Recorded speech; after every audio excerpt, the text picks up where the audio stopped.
Buenas tardes, jóvenes. Yo creo que aquí vamos a manejar una materia interesante en México, pago de los impuestos.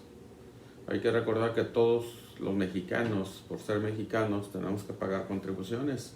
Esto está establecido dentro de nuestra Constitución mexicana en el artículo 31, fracción cuarta, donde se establece que todos los mexicanos debemos de contribuir al gasto público, y esa contribución al gasto público es a través de contribuciones. Por ahí se establece dentro de los primeros artículos, quinto, sexto del Código Fiscal de la Federación, se establece quiénes son los contribuyentes sujetos.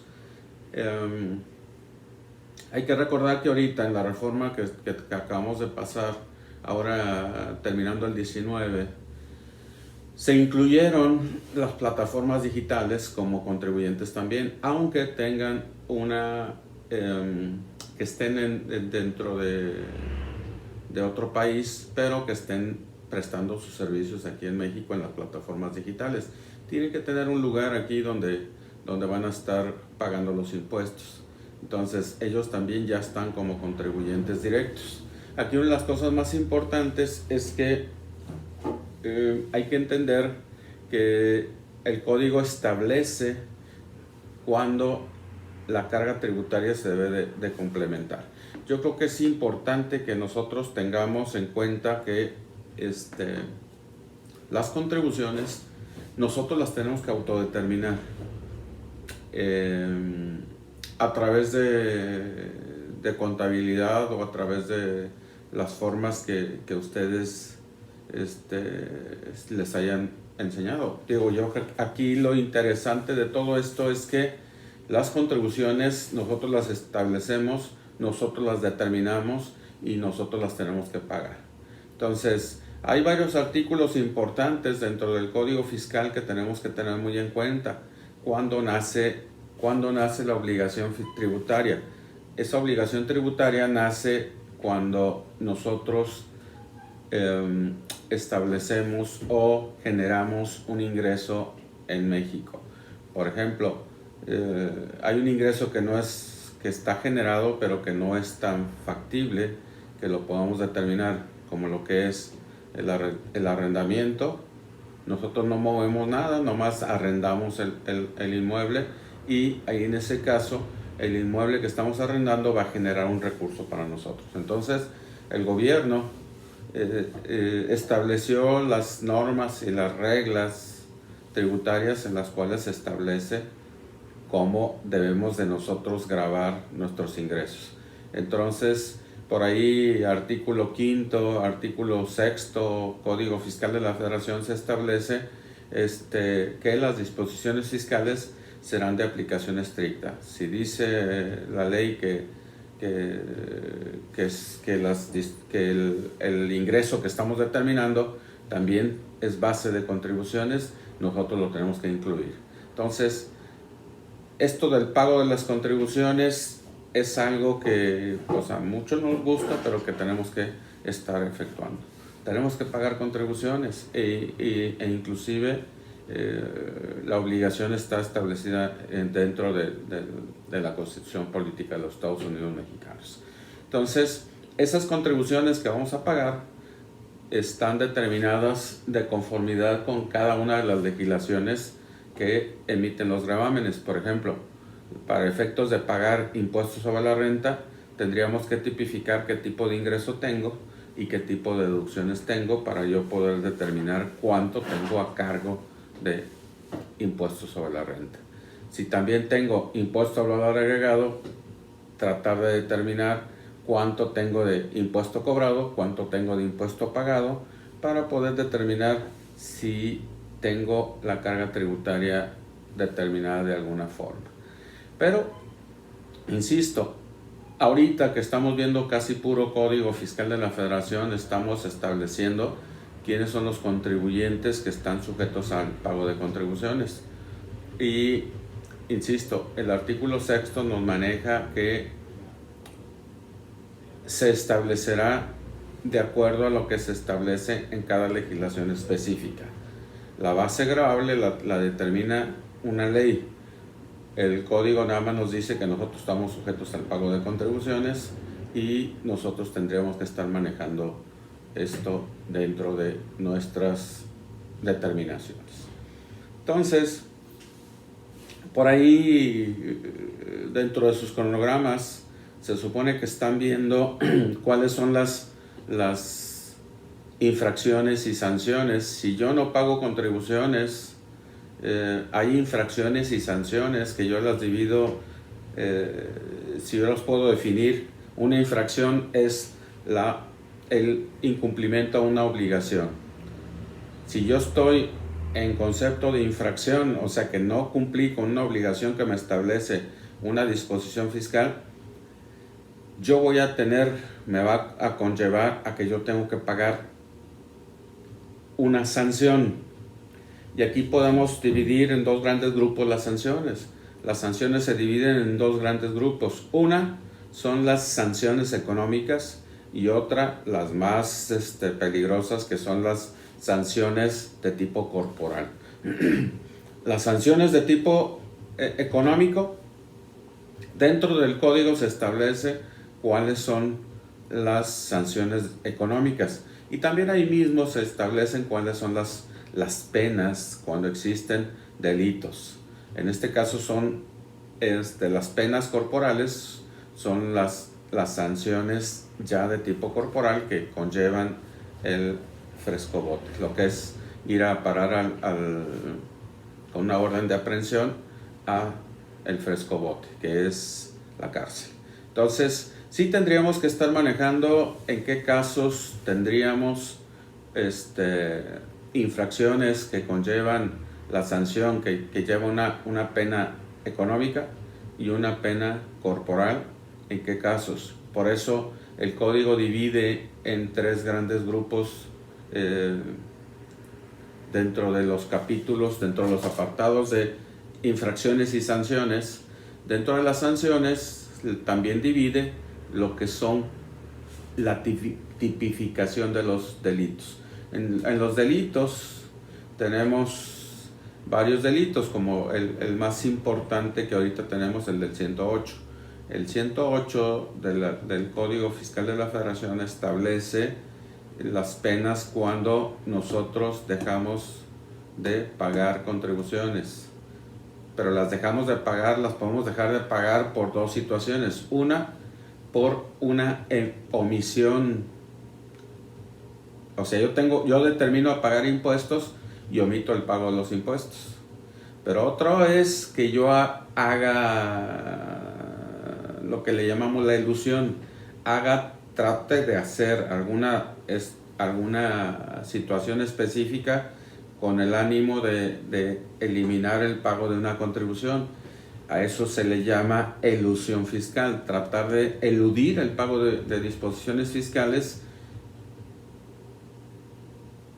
tratar de eludir el pago de los impuestos a través de una figura que le llámese omisión de contribuciones así neta, con un contrato, con una figura que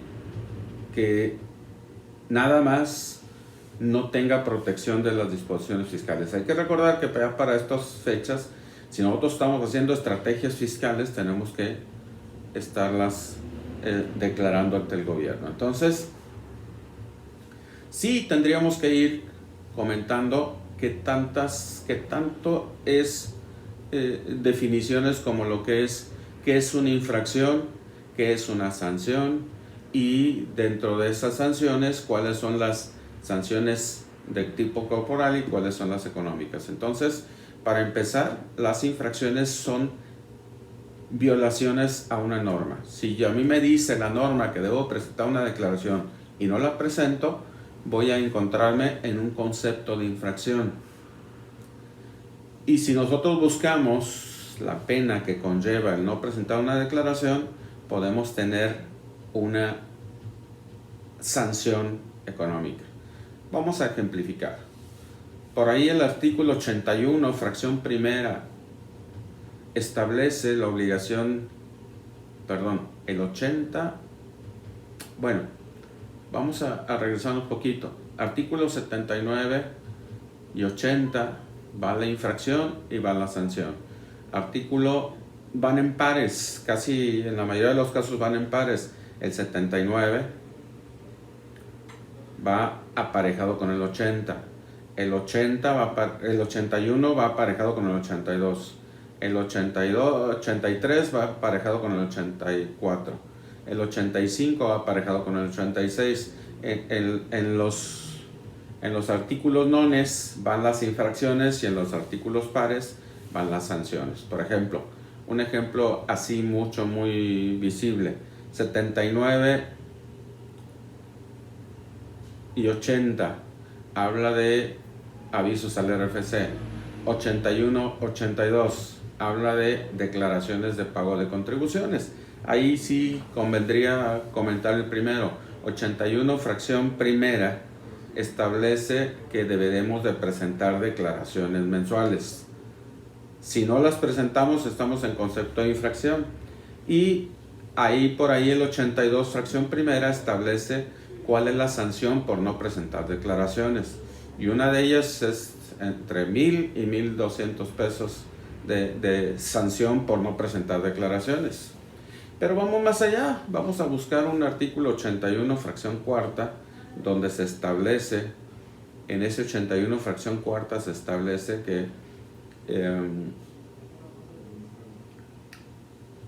que no, dice la infracción, no efectuar en los términos de las disposiciones fiscales los pagos provisionales de una contribución. Por ejemplo, una persona moral tiene que ajustarse a lo que establece el artículo 14, que dice cómo determinar los pagos provisionales. Si no se ajusta, ya nos van a tipificar como que estamos en concepto de infracción. Entonces, si nosotros presentamos, por ejemplo, los pagos provisionales en ceros, puro cero le ponemos, y resulta con que sí tenemos ingresos facturados y tenemos ingresos cobrados en las personas físicas, entonces sí debimos de haber declarado ingresos acumulables para efectos del pago provisional. Entonces, en el pago provisional debimos de haberle puesto los ingresos nominales para efectos del 14 y los ingresos acumulables efectivamente cobrados de acuerdo al 106. Entonces, en esos casos, nosotros, si no lo estamos haciendo y estamos presentando las declaraciones en ceros, ¿qué quiere decir? Que se está tipificando una infracción establecida en la fracción cuarta del artículo 81, y vamos a estar sujetos a una sanción que es la establecida en el 82, fracción cuarta, que dice: cuando no efectuemos los pagos provisionales en los términos de las disposiciones fiscales, tendremos una multa o una sanción de 19 a 21,000 pesos. De 19 hasta 40,000 pesos. Entonces, estas son infracciones y sanciones. Pero vamos a suponer que nosotros dejemos de pagar impuestos y nos dice el artículo 108, donde vienen los delitos, se comenta lo siguiente en el artículo: quien con uso de engaños o aprovechamiento de errores omita totalmente el pago de una contribución y éstas sean determinadas por las autoridades fiscales,